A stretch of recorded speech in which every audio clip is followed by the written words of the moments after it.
Good morning students. Aim high classes 1 में आप सभी का स्वागत है। बेटा आपके एग्जाम्स अभी आने वाले हैं जस्ट। तो जो एनुअल एग्जाम्स के कुछ सोल्व पेपर हैं जो आपकी हर क्लास के हैं, हर सब्जेक्ट वाइज है, हम उनको सोल्व कर रहे हैं जो आपके लिए इम्पोर्टेंट भी हैं। वो हो सकता है इनमें से लगभग क्वेश्चंस है वो आपके एग्जाम में भी आ सकते हैं। तो आज जो हमारी क्लास होगी वो क्लास 8th होगी। इंग्लिश का पेपर हम सोल्व करने वाले हैं। उसके लिए कुछ विशेष इंस्ट्रक्शंस हैं, वो भी आपको ध्यान रखने हैं। पेपर कैसे सोल्व करना है वो भी देखना है। कुछ जनरल इंस्ट्रक्शंस आपको दिए गए हैं पेपर अटेम्प्ट करने से पहले, तो उनको देखते हैं। आपका जो क्वेश्चन पेपर है वो divided into 4 sections. Question paper 4 भागों में डिवाइड होगा, 4 सेक्शन होंगे। सेक्शन 1 जो है वो रीडिंग सेक्शन है जो आपका 14 मार्क्स का है। सेक्शन बी है वो राइटिंग पोर्शन है जो 12 मार्क्स का है। सेक्शन सी आपका ग्रामर का है 14 मार्क्स। और सेक्शन डी आपका लिटरेचर है जो आपकी बुक्स हैं उनका, यानी वो है आपका 20 मार्क्स का। टोटल हो गए आपके 60 मार्क्स। और जो आपको टाइम मिलेगा वो मिलेगा आपको 230 आवर्स, यानी 2.5 घंटे का आपका समय है। All the questions are compulsory, सारे क्वेश्चंस करने अनिवार्य हैं। Marks are indicated against each question, भाई प्रत्येक क्वेश्चन के सामने आपको उसके नंबर मिल जाएंगे। Attempt questions based on specific instructions for each part, प्रत्येक पार्ट के अलग अलग जो विशेष निर्देश हैं उनके अनुसार आपको क्वेश्चंस है वो अटेम्प्ट करने हैं। Read the questions carefully before answering, सबसे मेन बात यही है कि अगर आप उत्तर दे रहे हो क्वेश्चंस का, उससे पहले क्वेश्चन को सावधानी से पढ़ ले। तो सबसे पहले चलते हैं सेक्शन ए की तरफ, जो आपका रीडिंग सेक्शन है 14 मार्क्स का है।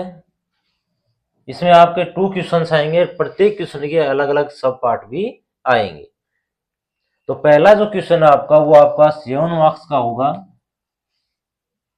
Read the passage given below, एक पैसेज आपको दिया जाएगा, उसको रीड करके उसके नीचे जो क्वेश्चंस हैं उनका आपको आंसर्स देने हैं। तो हम इसको पहले सोल्व करते हैं। तो plastic has become an inseparable part of modern life, plastic जो है वो आधुनिक जो जीवन है, मॉडर्न लाइफ आधुनिक जीवन, इस आधुनिक जीवन का कह सकते हैं इनसेपरेबल, अभिन्न, एक अभिन्न अंग बन गया। आजकल हम हर चीज में प्लास्टिक का यूज कर रहे हैं, चाहे कुछ भी करें। तो आधुनिक जीवन का एक अभिन्न अंग बन गया है। From packing materials and household items to medical equipment and automobiles, plastic are used everywhere. यहाँ तक कि जो आप पैकिंग मटेरियल्स है, भी कोई भी पैकेजिंग सामग्री है, या फिर house hold items, house hold means घरेलू, ये कोई भी घरेलू सामान है, उससे लेकर जो मेडिकल इक्विपमेंट्स हैं, यानी कि चिकित्सकीय उपकरण, इक्विपमेंट यानी उपकरण, और आपका जो ऑटोमोबाइल्स है, सब में प्लास्टिक है उसको यूज किया जा रहा है।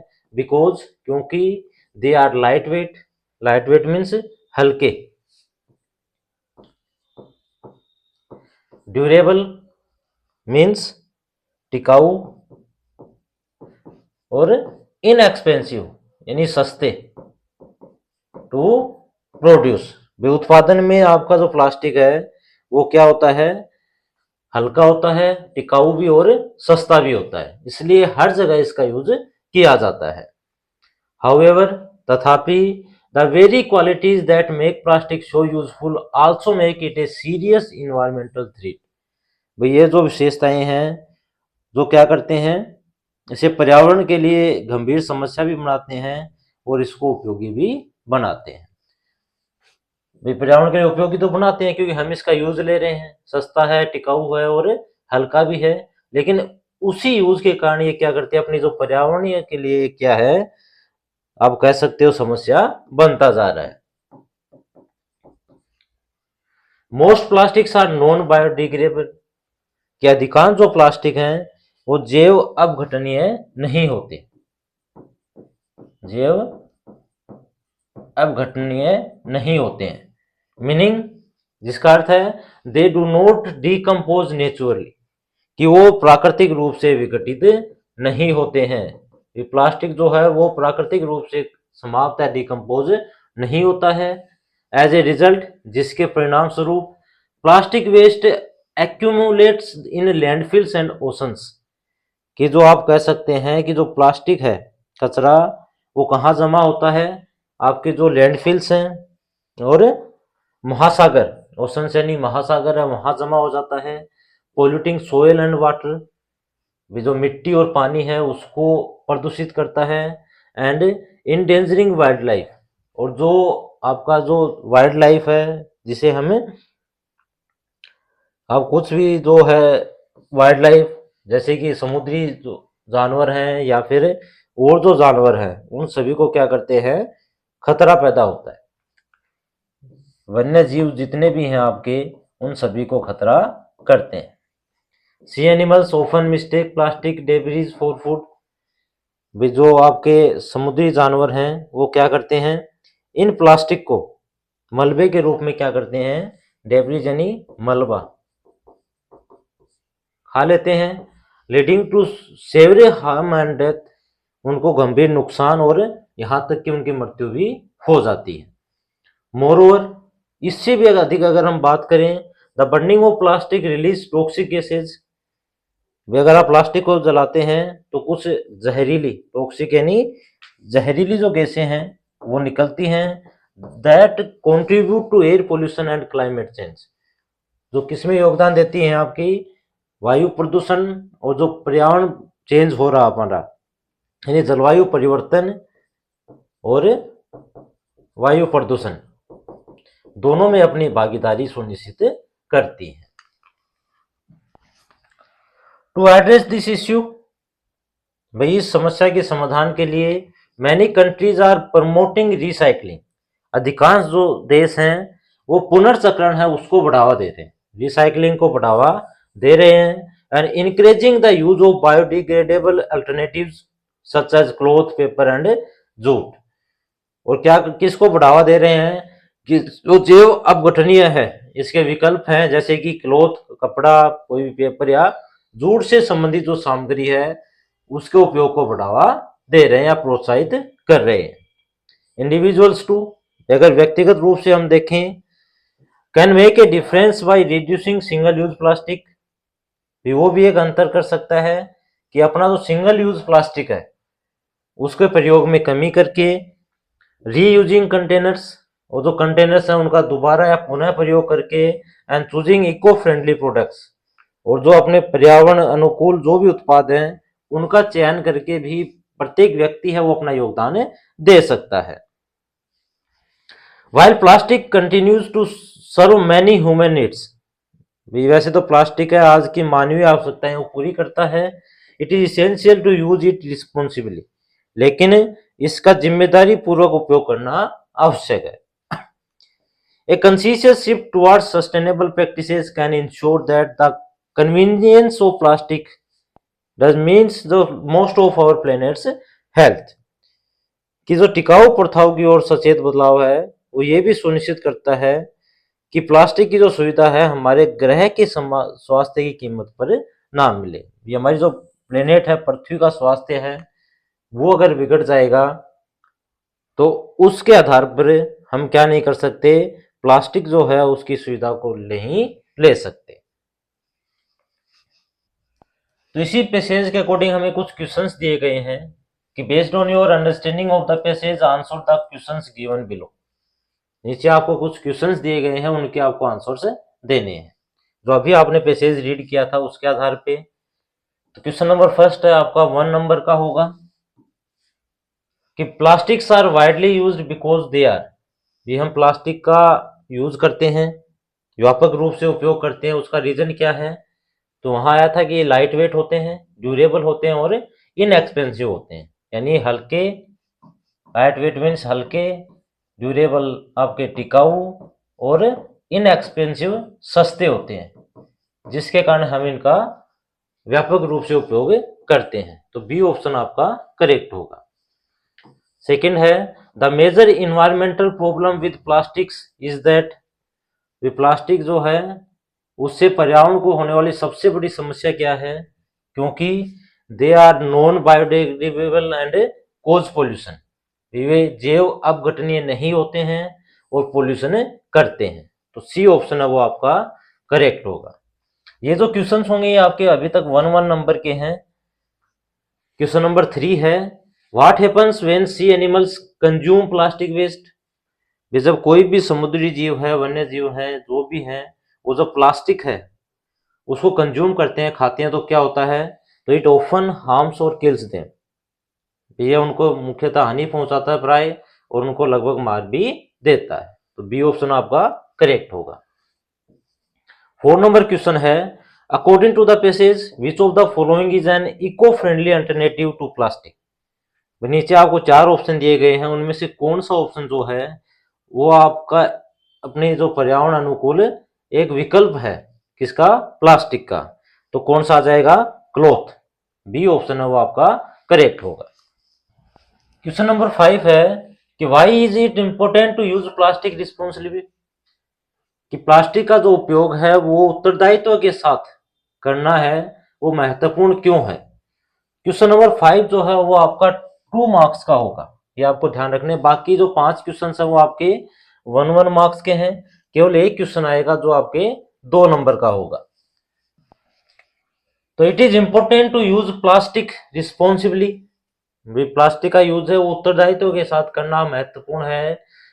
टू इंश्योर दैट, इस बात को सुनिश्चित करने के लिए, its convenience does not come at the cost of our planet's health, कि इसकी जो व्यापकता है या फिर आप कह सकते हो सुनिश्चितता जो है वो किसके आधार पे नहीं होनी चाहिए, कि हमारी जो पृथ्वी है इस पृथ्वी के स्वास्थ्य के आधार पे नहीं होनी चाहिए, यानी पृथ्वी का स्वास्थ्य है उसकी कीमत पर हम इसकी सुनिश्चितता नहीं कर सकते।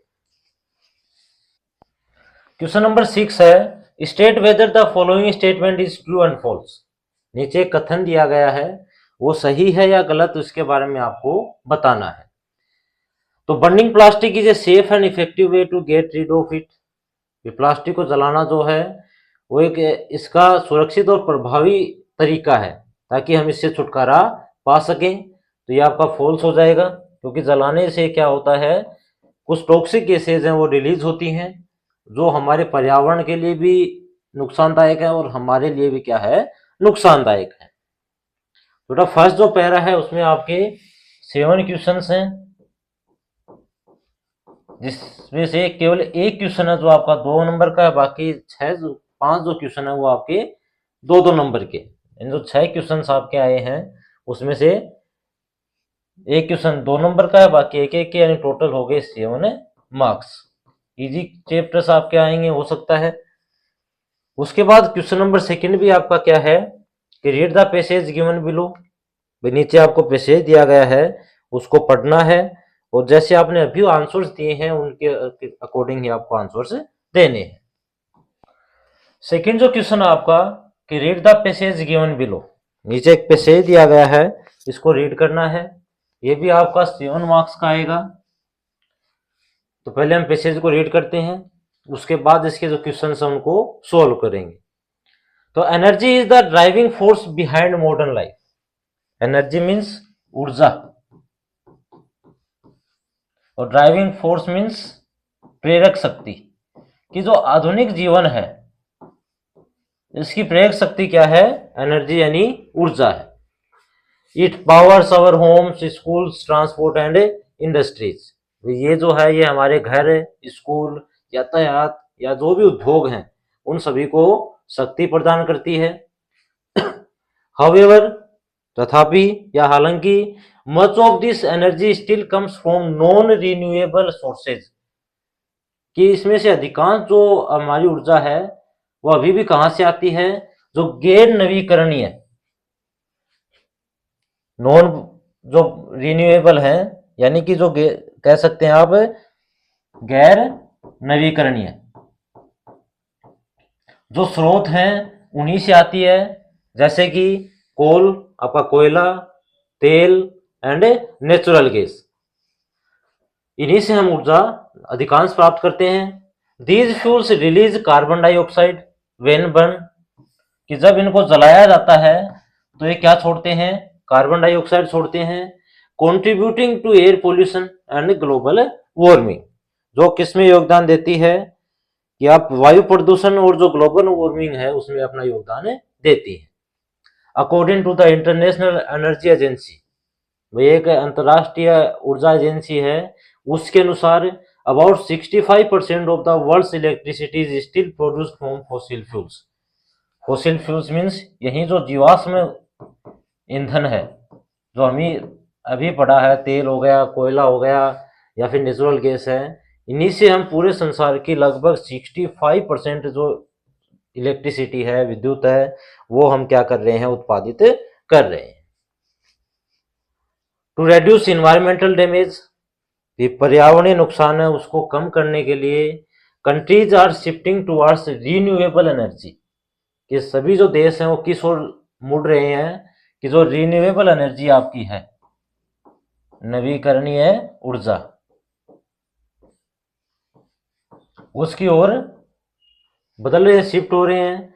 सोर्सेज, ये नवीकरणीय ऊर्जा स्रोत हैं उनकी ओर बढ़ रहे हैं, जैसे कि सोलर यानी कि सौर, विंड आपकी पवन ऊर्जा, हाइड्रो जल विद्युत, और जियोथर्मल पावर भूतापीय ऊर्जा, इनकी ओर शिफ्ट हो रहे हैं। दीज रिसोर्सेज आर नेचुरल, पहली बात तो ये जितने भी स्रोत हैं ये सारे के सारे क्या हैं, नेचुरल हैं, प्राकृतिक हैं। और जब प्राकृतिक हैं तो अनलिमिटेड हैं, असीमित भी हैं। And do not harm the planet, हमारी जो पृथ्वी है, ग्रह है, उसको कोई नुकसान भी नहीं पहुंचाते। इन 2023 2023 में renewable sources provided nearly 30% of global electricity, कि जब 2023 की बात आती है तो ये जो नवीकरणीय स्रोत हैं, इन्होंने जो वैश्विक बिजली है उसका लगभग 30% प्रोवाइड किया था। And this number is steadily rising, और ये जो संख्या है ये धीरे धीरे क्या हो रही है, बढ़ रही है, राइजिंग बढ़ रही है। इंडिया फॉर इंस्टेंस, उदाहरण के लिए भारत जो है, ranks among the top 5 Nations in solar energy production, कि जो सौर ऊर्जा उत्पादन है, सौर ऊर्जा उत्पादन, उस सौर ऊर्जा उत्पादन में भारत का टॉप 5 देशों में नाम आने लगा है। Renewable energy not only helps fight climate change, या आपकी जो नवीकरणीय ऊर्जा स्रोत है या ऊर्जा जो है, वो न केवल जो अपने पर्यावरण परिवर्तन है उनसे लड़ने में मदद करती है, but also creates millions of green jobs, लाखों, मिलियंस यानी लाखों जो हरित जॉब्स हैं उनको भी क्रिएट, निर्माण करती है। एंड इंश्योर्स एनर्जी सिक्योरिटी, और जो ऊर्जा सुरक्षा है, बिजली सुरक्षा है आपका, उसको क्या करती है, सुनिश्चित करती है। स्टूडेंट्स कैन कंट्रीब्यूट, इसमें छात्र भी अपना योगदान दे सकते हैं, किससे, बाय कंजर्विंग इलेक्ट्रिसिटी, सबसे पहली बात तो बिजली को बचाकर,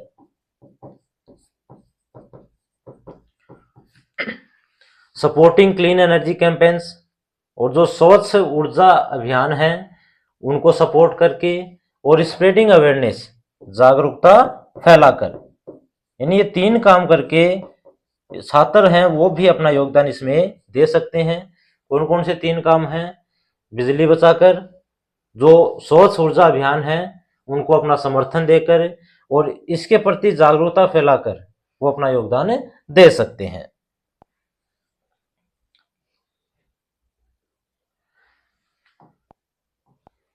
A world powered by renewable energy promises a cleaner, safer and more sustainable future for generations to come.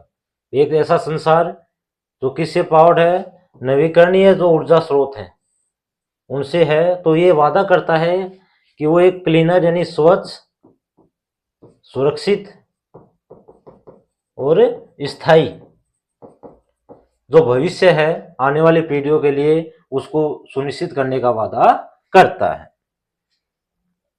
बड़ा इस पैसेज के अकॉर्डिंग हमें कुछ क्वेश्चंस दिए गए हैं नीचे, जिनको रीड करना है और उसके अनुसार आपको इनके उत्तर देने हैं।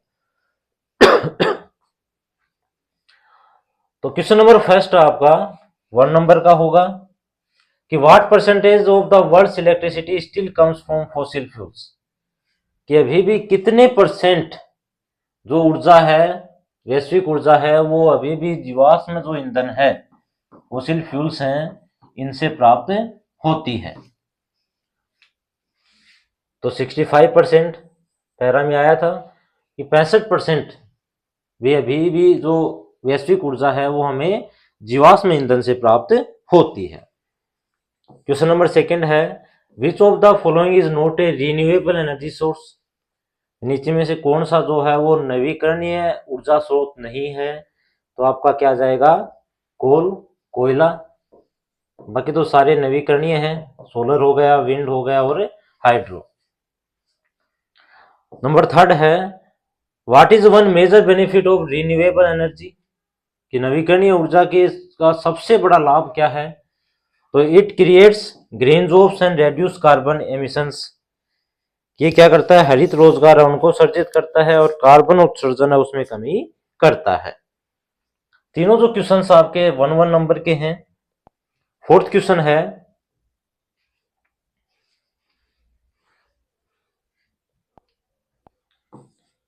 कि in which year did renewable sources provide nearly 30% of global electricity. कि कौन से साल में जो नवीकरणीय स्रोत हैं उन्होंने लगभग 30% जो वैश्विक ऊर्जा प्रदान की थी? तो वो आया था आपका 2023 में। क्वेश्चन नंबर 5 जो है वो आपका 2 मार्क्स का है, ये आपको ध्यान रखना है कि why are renewable energy sources considered better than fossil fuels. कि जो नवीकरणीय ऊर्जा स्रोत हैं, नवीकरणीय ऊर्जा स्रोत, उनको जो जीवाश्म ईंधन है, जीवाश्म ईंधन, इनसे बेटर या श्रेष्ठ क्यों माना गया है? तो renewable energy sources are better because, जो आपके नवीकरणीय ऊर्जा स्रोत हैं वो श्रेष्ठ हैं। बिकॉज, क्योंकि दे आर नेचुरल अनलिमिटेड। पहली बात तो वो प्राकृतिक हैं और अनलिमिटेड हैं, असीमित हैं। And do not harm the planet, हमारे ग्रह को भी नुकसान नहीं पहुंचाते। अनलाइक, जबकि फॉसिल फ्यूल्स विच रिलीज कार्बन डाइऑक्साइड, वही जो जीवाश्म ईंधन है वो क्या करते हैं? कार्बन डाइऑक्साइड है उसको छोड़ते हैं। Contributing to air pollution and global warming, जो वायु प्रदूषण और आपका जो ग्लोबल वार्मिंग है उसमें अपना योगदान देती है। यही डिफरेंस था रिन्यूएबल जो आपके एनर्जी सोर्सेज हैं उनमें और फॉसिल फ्यूल्स है उनमें अंतर। इसमें लास्ट क्वेश्चन हमारा, fossil fuels are and cause serious pollution and climate change. अब फॉसिल फ्यूल्स है वो क्या है? लिमिटेड है, सीमित भी हैं, और जो प्रदूषण और जो क्लाइमेट चेंज है उसका महत्वपूर्ण कारक भी है। तो इसमें आ जाएगा आपका लिमिटेड। यानी दोनों जो पैरा हैं ये आपके 14 मार्क्स के हो गए। एक पे सेज है वो 7 का, सेकंड भी 7 का।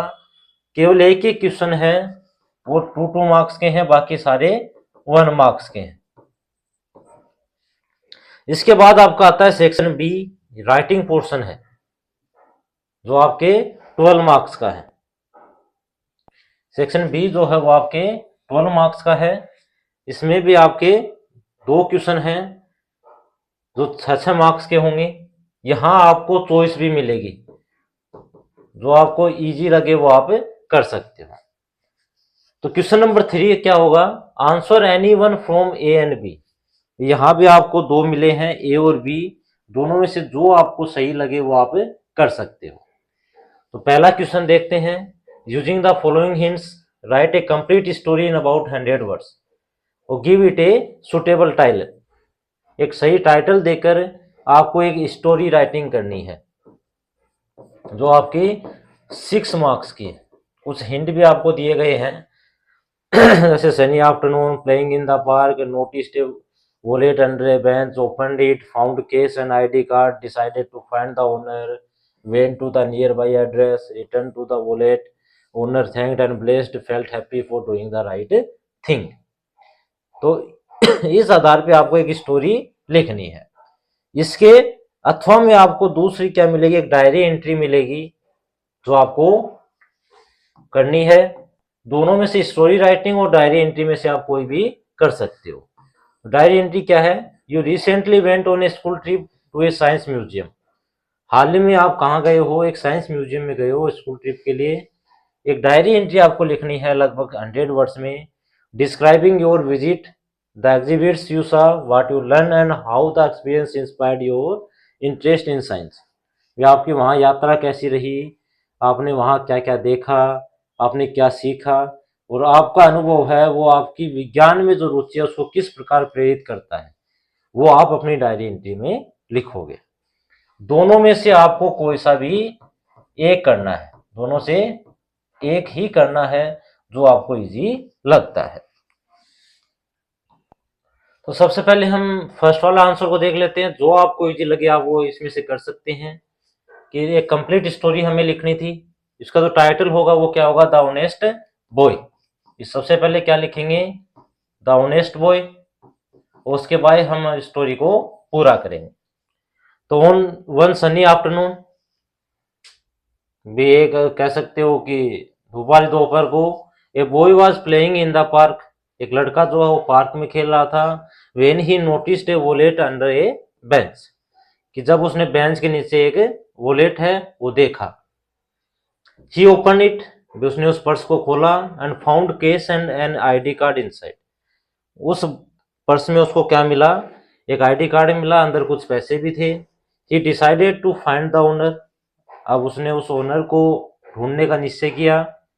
ही went to the nearby address listed on the ID card. ID card पे जो एड्रेस था वहां पर पहुंचा, एंड रिटर्न द वॉलेट। उसने उस वॉलेट को लौटा दिया। The owner was very grateful, thanked and blessed him. अब जो ओनर था उसका मालिक बहुत ही ग्रेटफुल हुआ, उसको धन्यवाद भी दिया और आशीर्वाद भी दिया। The boy felt happy for doing the right. और सही काम करके जो लड़का है उसने खुशी महसूस की। बड़ा इजी सी स्टोरी है, आप आसानी से कर सकते हो। केवल आपको वहां सेंटेंस है उनको बनाना है। लगभग आपकी सहायता के लिए कुछ हिंट पहले से दिए गए थे। इसी के अथवा में एक डायरी एंट्री थी जिसमें आप अगर टाइटल लिखना चाहो तो माई इंस्पायरिंग साइंस म्यूजियम विजिट लिख सकते हो। सबसे पहले डेट आ जाएगी, उसके बाद डियर डायरी। जब आप डायरी लिखते हो ऐसे ही लिखते हैं।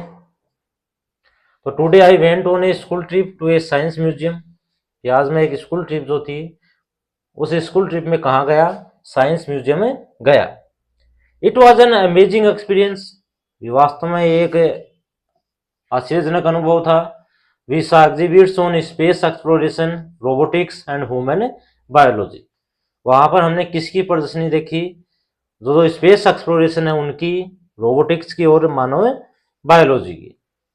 I learn so much about how science affects our daily life. मैंने वहां पर यह भी सीखा कि कैसे विज्ञान जो है वो हमारे प्रतिदिन के जीवन को प्रभावित करता है। The interactive displays were the best part. और जो इंटरैक्टिव डिस्प्लेज वहां पे थी वो मेरे सबसे अच्छा हिस्सा था। This visit has truly inspired my interest in science. भाई इस यात्रा ने वास्तव में विज्ञान में मेरा जो रुचि है उसको वास्तव में क्या कर दिया? प्रेरित किया। And I can't wait to learn more about the universe. और मैं ब्रह्मांड के बारे में और कुछ ज्यादा जानने के लिए मैं और इंतजार अब नहीं कर सकता। तो ये जो डायरी एंट्री है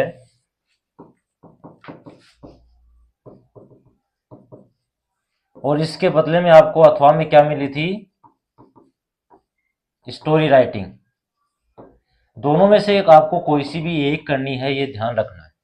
आप क्वेश्चन पढ़िए, जो आपको इजी लगे उसको करना है। उसके बाद यहाँ पे answer any one from A and B, यहाँ भी आपको चॉइस मिलेगी। 6 नंबर का ही क्वेश्चन होगा। एक आपका लेटर राइटिंग है, दूसरा आपका एनालिटिकल पैराग्राफ राइटिंग है। जैसे पहला ही क्वेश्चन है कि you are Rohan and Rohini from Green Valley Public School Varanasi. आपका नाम भी बता दिया गया है कि आपका नाम रोहन है या फिर रोहिणी। आपको अपना नाम कहीं भी नहीं लिखना है। आप कहाँ के हो? Green Valley Public School Varanasi से हो। The fans and lights in several classrooms are not working properly. वे कई क्लासों में जो पंखे और लाइटें हैं वो सही तरीके से काम नहीं कर रही हैं। Making it difficult for students to study comfortably, ताकि बच्चे जो है वो अपना आराम से अपना ध्यान कर सके। Write a letter to the principal in about 100 words requesting him and have to get the electrical repairs done at the earliest. आपको अपने प्रिंसिपल को एक लेटर लिखना है 100 शब्दों में, उनसे ये रिक्वेस्ट करते हुए कि वो जितना जल्दी हो सके इलेक्ट्रिकल रिपेयर्स वो करवा दे। जब एक लेटर लिखते हैं तो सबसे पहले क्या लिखते हैं, सबसे पहले भेजने वाले का एड्रेस, उसके बाद date, name and address of the school, फिर सब्जेक्ट, सैल्यूटेशन सरिया मैडम, क्या ट्रबल्स हो रही है आपको परेशानी, लास्ट में थैंक यू, योर नेम और क्लास सेक्शन हो गया। इसके अथवा में आपको एक एनालिटिकल पैराग्राफ मिलेगा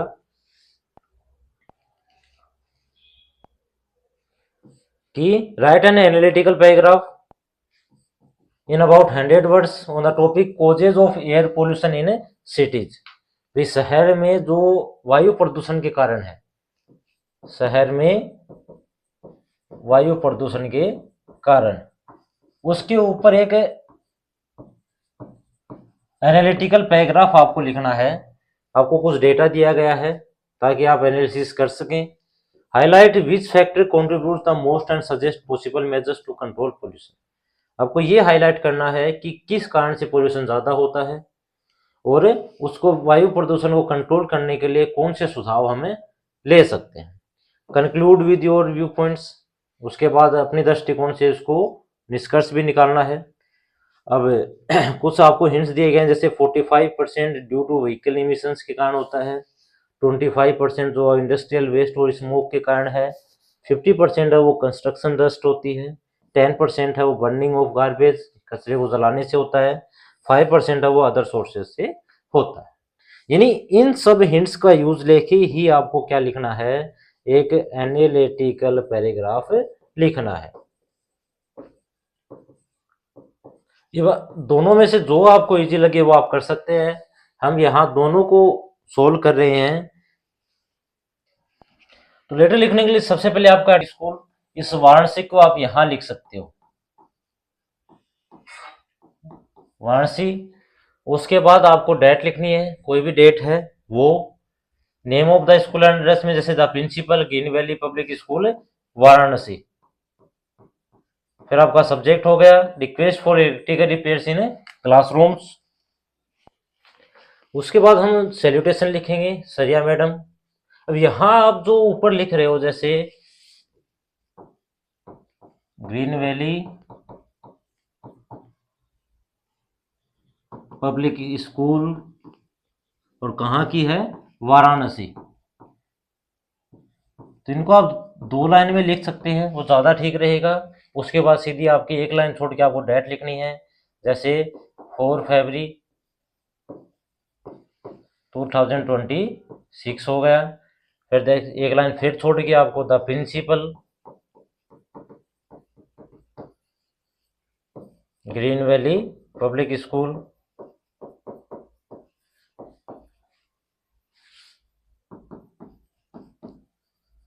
वाराणसी। उसके बाद सब्जेक्ट है जो आपको दिया गया है request for electrical repairs in classroom, ये लिखना है। यानी यहाँ आपको डेट जैसे आप यहाँ मेंशन है इसको नहीं लिखना है, नेम ऑफ एड्रेस है इसको ऐसे नहीं लिखना, जो आपको तरीका बताया है इस प्रकार से आप इसको राइट कर सकते हो। सब्जेक्ट लिख दिया, उसके बाद सैल्यूटेशन है सरिया मैडम। तो this is to bring to your notice that the fans and lights in several classrooms are not working properly. या आपके ध्यान में हम ये पहुंचाना चाहते हैं कि कई क्लासों में जो लाइट्स और फैंस है वो सही तरीके से काम नहीं कर रही है। This is causing a lot of trouble for the students, जिससे छात्रों को बहुत ज़्यादा परेशानी हो रही है। As it gets very uncomfortable to study in such conditions, कि ऐसी परिस्थिति में स्टडी पढ़ना जो है वो वास्तव में क्या है, कठिन है। We request you to kindly look into the matter and get the necessary electrical repairs done at the earliest। ये हम आपसे रिक्वेस्ट करते हैं कि आप इस मैटर पे ध्यान दें और इलेक्ट्रिकल रिपेयर्स हैं उनको जितना जल्दी हो सके उनको करवाने का कष्ट करें। उसके बाद जैसे थैंक यू हो गया, और थैंक यू के बाद आपको एक चीज़ और ऐड यहाँ करनी है, योर्स सिंसियरली।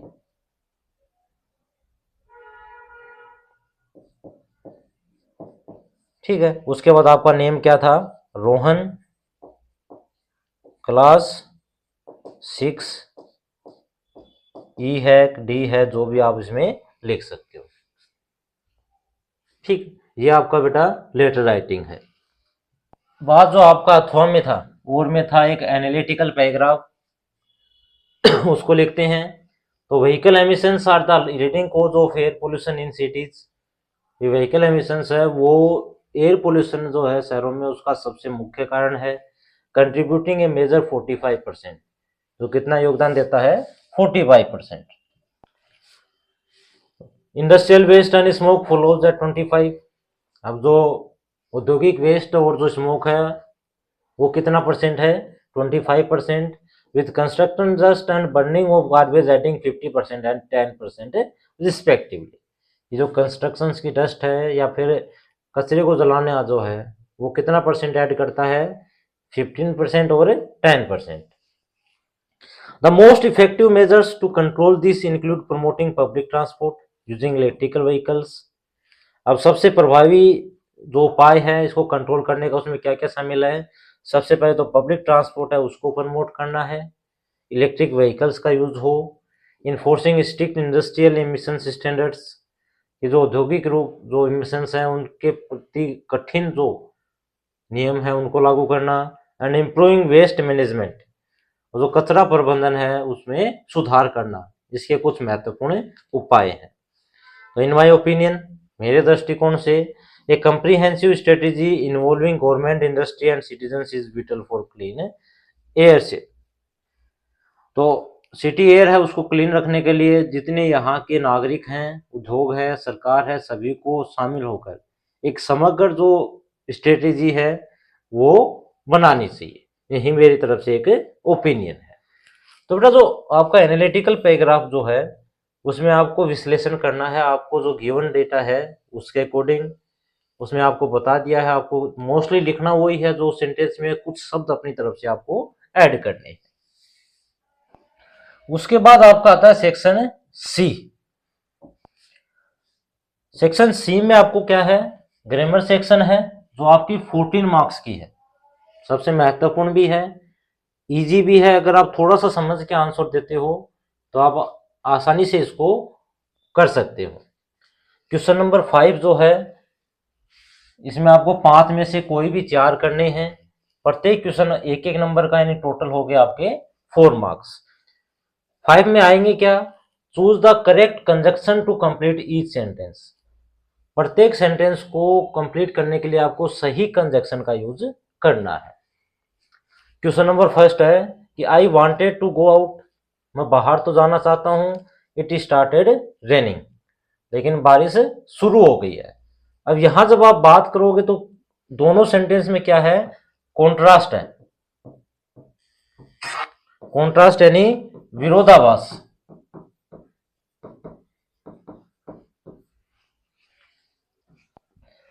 अगर कॉन्ट्रास्ट के अलावा कोई भी अगर ऑपोजिट आइडियाज आते हैं तो भी हमें किसका यूज करना है, बट का यूज करना है। तो यहां आपका क्या आंसर आ जाएगा, बट, क्योंकि I wanted to go out, मैं बाहर तो जाना चाहता था लेकिन क्या आ गई, बारिश आ गई। दोनों जो आपके सेंटेंस है दोनों में क्या है, एक कॉन्ट्रास्ट है, अपोजिट आइडियाज हैं दोनों। तो जहां ऐसा हो तो हमें बट का यूज करना है। उसके बाद क्वेश्चन नंबर 2 है, you can have ice cream cake after dinner. अब यहां जब आप बात करोगे तो यहां आपको चॉइस की बात है। किसकी बात हो रही है, चॉइस की, कि डिनर के बाद आप आइसक्रीम भी खा सकते हो और केक भी खा सकते हो। कोई भी सेंटेंस जहां चॉइस की बात हो तो वहां आपको किसका यूज करना है, और का यूज करना है। तो ऑप्शन बी है वो आपका करेक्ट हो जाएगा।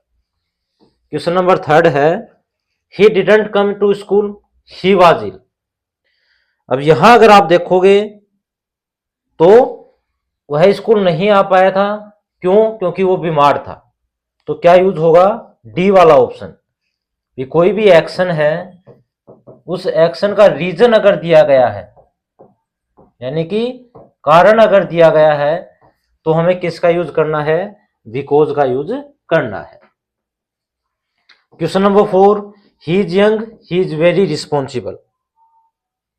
तो यहां पर आप बात करोगे जब दो स्टेटमेंट्स के बीच क्या हो, कॉन्ट्रास्ट हो, तो हम किसका यूज करेंगे, अल्दो का यूज करेंगे। Although he is young he is very responsible. उसके बाद क्वेश्चन नंबर 5 है आपका कि the teacher praised him he had work hard. Teacher ने उसकी प्रशंसा की, रीजन क्या था, क्योंकि उसने कठिन परिश्रम किया था। तो अभी आपको बताया था जहां रीजन की बात हो तो बिकॉज का यूज करते हैं, तो इसमें आपका आ जाएगा बिकॉज।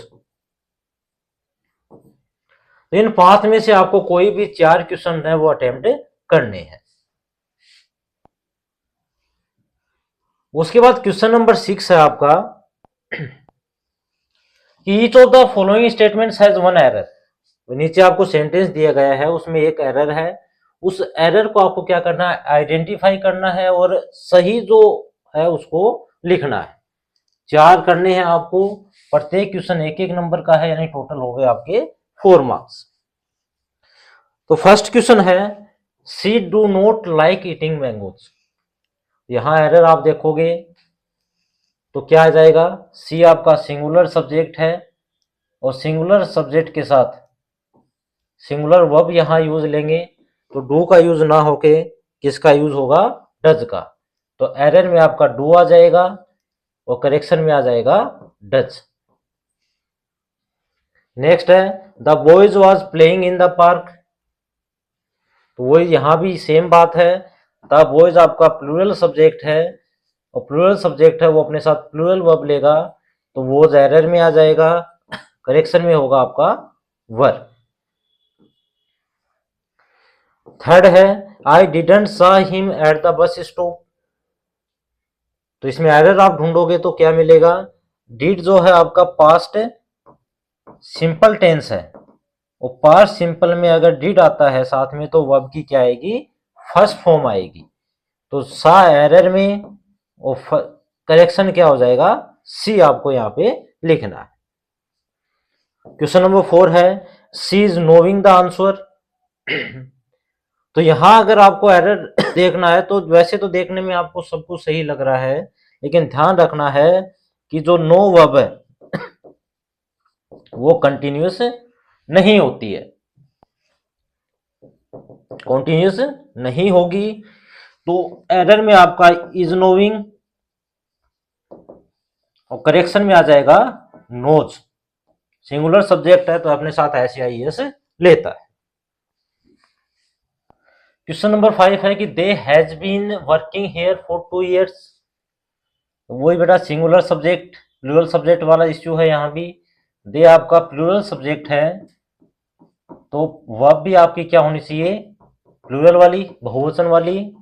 यहां हैज और इसके करेक्शन में आ जाएगा आपका हैव। तो ये थे बेटा आपके एरर करेक्शन वाले क्वेश्चन। इसके बाद क्वेश्चन नंबर 7 जो है आपका कि read each sentence carefully and choose the correct option to change the sentence from direct speech to indirect speech. नीचे आपको डायरेक्ट स्पीच वाले क्वेश्चंस दिए गए हैं जिसको आपको इनडायरेक्ट में चेंज करना है। कोई भी 3 क्वेश्चन आपको करने हैं, प्रत्येक क्वेश्चन एक एक नंबर का है, यानी ये जो आपका क्वेश्चन है क्वेश्चन नंबर 7 वो होगा 3 नंबर का। तो फर्स्ट क्वेश्चन है the teacher said don't make noise. तो ये जो आप डायरेक्ट स्पीच का सेंटेंस है इसको जब इनडायरेक्ट में चेंज करोगे तो क्या जाएगा, the teacher said them not to make noise. Said है वो सैड का सैड रहेगा, इन्वर्टेड कोमा हटा के आपको ये वर्ब की फर्स्ट फॉर्म से शुरू है तो नॉट टू मेक नॉइज है, या इंपेरेटिव सेंटेंस आप कह सकते हैं। तो आपका सी वाला ऑप्शन है वो करेक्ट होगा। क्वेश्चन नंबर 2 है he said I am reading a book. इसका जो आंसर है वो क्या होगा, ही सेड आपका सेम रहेगा, लेकिन एम रीडिंग जो है वो यानी प्रेजेंट सिंपल टेंस है, सॉरी कॉन्टिन्यूअस है, वो पास्ट कॉन्टिन्यूअस में चेंज हो जाएगा। तो ऑप्शन नंबर ए जो है वो आपका करेक्ट होगा। तो he said that he was reading a book, ये आपका सही उत्तर है। क्वेश्चन नंबर 3 है आपका, mother said to the child why are you crying. तो इस सेंटेंस में आप देखोगे तो ये आपका कैसा सेंटेंस है, interrogative.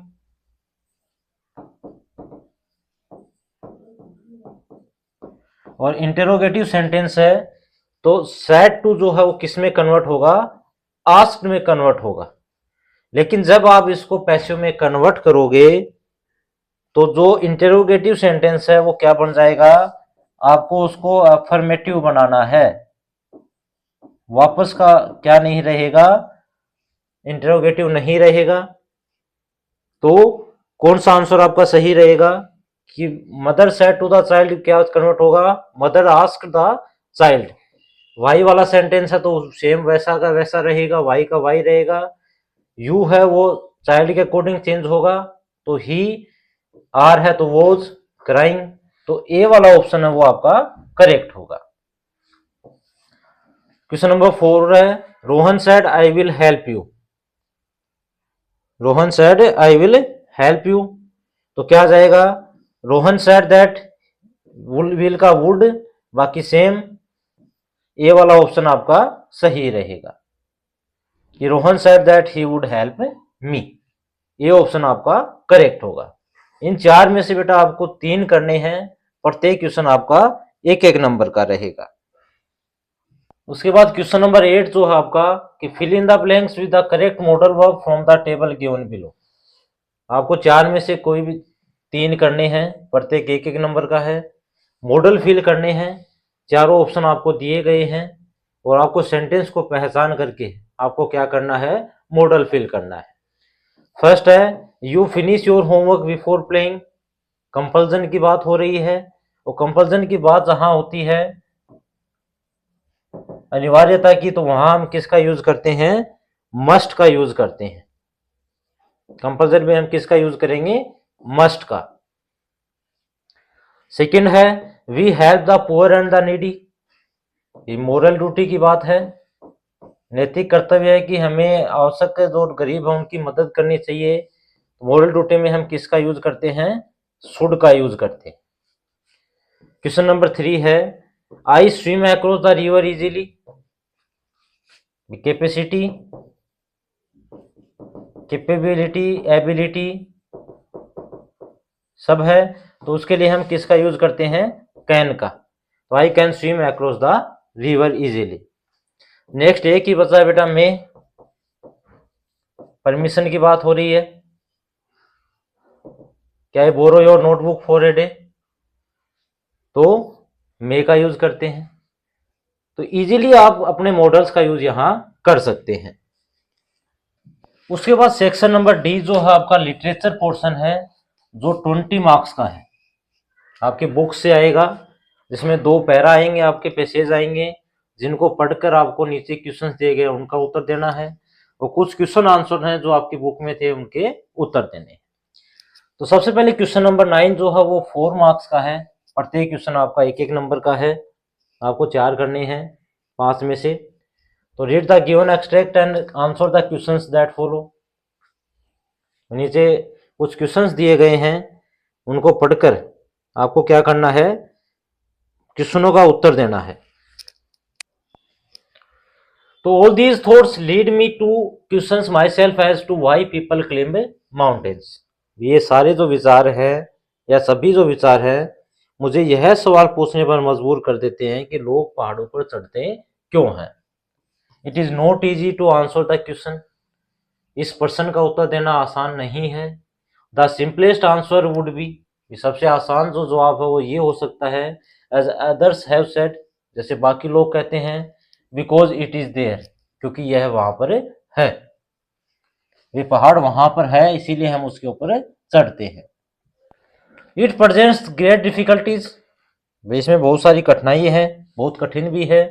Man takes delight in overcoming obstacles, मनुष्य अगर बाधाओं को पार कर लेता है तो वो क्या होता है, खुश होता है। The obstacles in climbing a mountain are physical, अगर आप किसी पर्वत पर चढ़ते हो तो सबसे बड़ी बाधा कौन सी होती है, शारीरिक बाधाएं आपके सामने आएंगी। A climb to a summit means endurance, persistence and will power. और एक पर्वत पर या शिखर पर जो चढ़ने के लिए आपको इंड्योरेंस, सहन शक्ति, परसिस्टेंस, दृढ़ता और विल पावर, इच्छा शक्ति, इनकी आवश्यकता है। The demonstration of these physical qualities is no doubt accelerating as it was for me also. और ऐसे शारीरिक गुणों का जो प्रदर्शन है वो निसंदेह क्या हो सकता है, रोमांचकारी हो सकता है। और मेरे लिए भी ऐसा ही था, वास्तव में मेरे लिए भी ऐसा ही था। इस एक्सट्रैक्ट को पढ़ने के बाद हमें क्वेश्चंस दिए गए हैं, प्रत्येक क्वेश्चन एक एक नंबर का है। आप जो आपको इजी लगे वो आप यहाँ कर सकते हैं। पहला ही क्वेश्चन है, what question did the writer ask himself. वे जो लेखक है वो अपने आप से ही कौन सा क्वेश्चन करता है। तो the writer ask himself why people climb mountains. लेखक ये पूछता अपने आप से कि लोग पर्वतों पर चढ़ते क्यों है। क्वेश्चन नंबर सेकंड है, what qualities does climbing a mountain demand. भी अगर आप किसी पर्वत पर चढ़ते हो तो कौन कौन सी विशेषताएं होनी चाहिए। तो climbing a mountain demands endurance, persistence and will power. भी सहन शक्ति, इंड्योरेंस मीन्स सहन शक्ति, परसिस्टेंस आपकी दृढ़ता और विल पावर इच्छा शक्ति है, वो जरूरी है जिससे कि आप किसी भी पर्वत पर चढ़ सकते हो। उसके बाद क्वेश्चन नंबर 3 है आपका कि how did the writer feel after demonstrating these physical qualities. भाई इस जो फिजिकल क्वालिटीज हैं, शारीरिक विशेषताओं को वर्णित करके कवि कैसा महसूस करता है। तो the writer felt accelerated after demonstrating these physical qualities, कि वो रोमांचकारी महसूस करता है। एक्सीलरेटेड मीन्स रोमांचकारी है, वो महसूस करता है। उसके बाद क्वेश्चन नंबर आपका 4 है, स्टेट ट्रू और फॉल्स। विथ 3 क्वेश्चंस हैं, वो आपके आंसर देने आपको फोर्थ का ट्रू और फॉल्स बताना है। The obstacles in climbing a mountain are mainly mental. भाई पर्वत पर चढ़ने की जो बाधाएं हैं वो मुख्यतः मानसिक हैं, तो ये फॉल्स है, क्योंकि वो सारी की सारी ऑब्स्टेकल्स वो कैसी है, फिजिकल होती हैं। क्वेश्चन नंबर 5 है, climbing a mountain presents great difficulties. बहुत सारी कठिनाइयां हैं वो प्रस्तुत करती हैं, तो डिफिकल्टीज है वो आपका सही आंसर हो जाएगा। तो बेटा इस क्वेश्चन नंबर 9 में आपको 5 में से कोई भी 4 क्वेश्चन अटेम्प्ट करने हैं। उसके बाद क्वेश्चन नंबर 10 है आपका, अपनी पोइम में से है, कोई भी आपको 3 में से 2 क्वेश्चन करने हैं और प्रत्येक क्वेश्चन इसमें 2-2 नंबर का आपका होगा। Read the given extract and answer the questions that follow. नीचे एक गद्यांश दिया गया है, उसको पढ़िए और सही उत्तर को आपको लिखना है। 2 करने हैं आपको, प्रत्येक क्वेश्चन 2-2 नंबर का है यहाँ पे। तो अपनी पोइम है द स्कूल बॉय, उससे लिया गया है कि I love to rise in a summer morn. भीमा मुझे गर्मी की सुबह उठना अच्छा लगता है। When the bird sing on every tree, कि जब हर पेड़ पे क्या होता है, पक्षी गाते हैं। The distant huntsman winds his horn, वे दूर से जो शिकारी है वो अपना सींग है उसको बजाता है। और the sky lark sings with me, और जो पक्षी है, चिड़िया है स्काई लार्क, वो मेरे साथ में गाती है। और ऐसा सुनना, यानी इस स्काई लार्क को मेरे साथ जो गाते हुए सुनना है, वो व्हाट स्वीट कंपनी, वो कितनी सुंदर संगति होती है। तो बेटा क्वेश्चन नंबर फर्स्ट आपका कि how does the poet feel on a summer morning. एक गर्मी की जो सुबह है उस समय कवि जो है वो कैसा महसूस करता है। तो the poet feels happy and loves to rise on a summer morning. एक सुबह, गर्मी की सुबह उठकर कवि जो है वो खुश और प्रेम पूर्वक है वो महसूस करता है, खुशी और प्रेम महसूस करता है। क्वेश्चन नंबर 2 है आपका, what sounds does the poet hear in the morning. कवि सुबह सुबह कौन सी आवाज सुनता है। तो the poet hears the bird singing on every tree, प्रत्येक पेड़ पे पक्षी को गाते हुए सुनता है। The distant huntsman winding his horn, भी दूर पर एक शिकारी है वो अपने सींग बजाते हुए है वो सुनता है। और द स्काई लार्क सिंगिंग, वो जो चिड़िया के गाने की आवाज है उसको सुनता है। क्वेश्चन नंबर 3 है आपका, what mood is expressed in these lines, इन लाइनों में किस प्रकार का मूड है वो बताया गया है।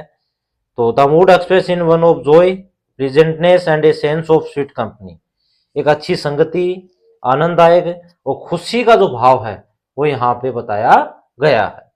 इन तीनों में से बेटा आपको कोई भी 2 क्वेश्चन अटेम्प्ट करने हैं जो आपको आते हैं।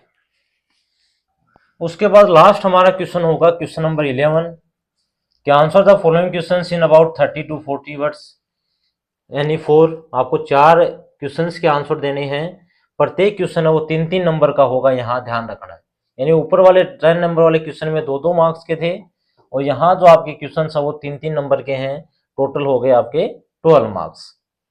5 क्वेश्चंस आपको मिलेंगे अपने पार्ट्स चैप्टर से मिलेंगे, कोई भी आपको 4 अटेम्प्ट करने हैं। तो क्वेश्चन नंबर फर्स्ट है, who finally made the last bargain with the speaker, जो वक्ता उसके साथ अंतिम सौदेबाजी किसने की थी वो हमें यहाँ बताना है।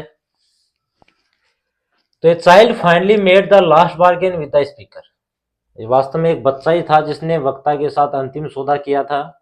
The child offered to hire the speaker with nothing but a smile, ये जो बच्चा है वो स्पीकर को हायर करता है बिना किसी चीज के कुछ दिए, केवल एक स्माइल, एक मुस्कुराहट के साथ, which made the speaker A free man, जिसने उस व्यक्ति को एक स्वतंत्र व्यक्ति बना दिया। क्वेश्चन नंबर 2 होगा आपका कि what qualities of Jody are revealed in the story, इस कहानी में जोडी की कौन कौन सी विशेषताएं हैं वो प्रस्तुत हो रही हैं। तो Jody is revealed to be a sensitive, compassionate and mature boy, कि जोडी जो है वास्तव में अगर आप कहोगे तो एक सेंसिटिव है, कंपनसेट वाला है और मैच्योर लड़का है। He shows great concern for the fawn's wellbeing, जो हिरण का बच्चा है उसके कल्याण के लिए सोचता है, उसको बहुत ज़्यादा चिंता है। Is determined to bring it home safely, और उसको घर सुरक्षित लाने का दृढ़ निश्चय करता है। ये 8 साल का ही बच्चा था जोडी, लेकिन उसके बावजूद वो सेंसिटिव लग रहा है, कंपनसेट लग रहा है और मैच्योर बॉय लग रहा है। क्वेश्चन नंबर 3 है, why was the author excited to meet Stephen Hawking, ये जो लेखक था फिरदौस रांगा, आपने सुना होगा जब आपने चैप्टर पढ़ा है फिरदौस रांगा का, तो उन्होंने अपने गद्यांश में ये कहा था कि वो स्टीफन हॉकिंग से मिलना चाहते थे। क्यों मिलना चाहते थे कि द ऑथर वाज एक्साइटेड, लेखक उत्तेजित था, because Stephen Hawking was a brilliant and world renowned physicist despite his several disabilities, ये अपनी बहुत अधिक अयोग्यताओं के बावजूद वो एक जाने माने फिजिक्स से एक शानदार प्रतिभाशाली। द ऑथर हिमसेल्फ डिसेबल्ड, जो फिरदौस रांगा लेखक थे इसके वो भी खुद भी क्या थे, डिसेबल थे। Saw Hawking as an inspiration and a symbol of care, तो उन्होंने हॉकिंग को एक प्रेरणा का प्रतीक माना था। उसके बाद क्वेश्चन नंबर 4 है आपका कि व्हाट चेंज ओकर in nature when the monsoon arrives, कि जब मानसून आता है तो कौन कौन से परिवर्तन होते हैं, प्रकृति में कौन कौन से परिवर्तन होते हैं। तो when the monsoon arrives the hill turn green, a misty veil covers the landscape, सबसे पहले तो जितनी भी पहाड़ियां हैं वो हरी भरी हो जाती हैं, जो धुंध है वो पूरी लैंडस्केप है, भूदृश्य है, उसको कवर कर लेता है। द एयर बिकम्स कूल, हवा ठंडी हो जाती है, प्लेजेंट हो जाती है। And various forms of life like insects and birds emerge, कई नए जीवन जैसे कीट मकोड़े पक्षी है उनका उदय होता है। उसके बाद क्वेश्चन नंबर 5 है आपका, what illusion does the cricket song create on A silent winter night, भाई जो एक शांत सर्दी की रात है उसमें जो क्रिकेट से झिंगुर उनके गाने से कौन सा भ्रम पैदा होता है। तो on A silent winter night the cricket song creates the illusion of summers warmth and life, कि सर्दियों की जो गर्माहट और जीवन है उसको भ्रम पैदा करते हैं। Reminding the listener that nature's poetry never ceases regardless of sense, कि प्रकृति जो है उसकी कविता जो है वो कभी भी खत्म होने वाली नहीं है, इस बात को क्या करते हैं, याद दिलाते हैं। तो बेटा ये था सैंपल पेपर, वो मैच किए थे आपको इजीली, मैंने आपको बता दिया कैसे आप क्वेश्चन पेपर है उसको अटेम्प्ट कर सकते हो, कौन सा क्वेश्चन है वो कितने नंबर का आएगा वो भी बताया है। इसके अलावा बाकी जितने भी सब्जेक्ट्स हैं उनके आपको सैंपल पेपर भी मिल जाएंगे। आप अपनी क्लास की प्लेलिस्ट पे जाइए और वहाँ सर्च कीजिए, आपको Hindi, math, Sanskrit, social science इन सभी के सैंपल पेपर मिलेंगे, उनको रीड कीजिए और अपना जो एग्ज़ाम है उसको आसानी से आप करिए।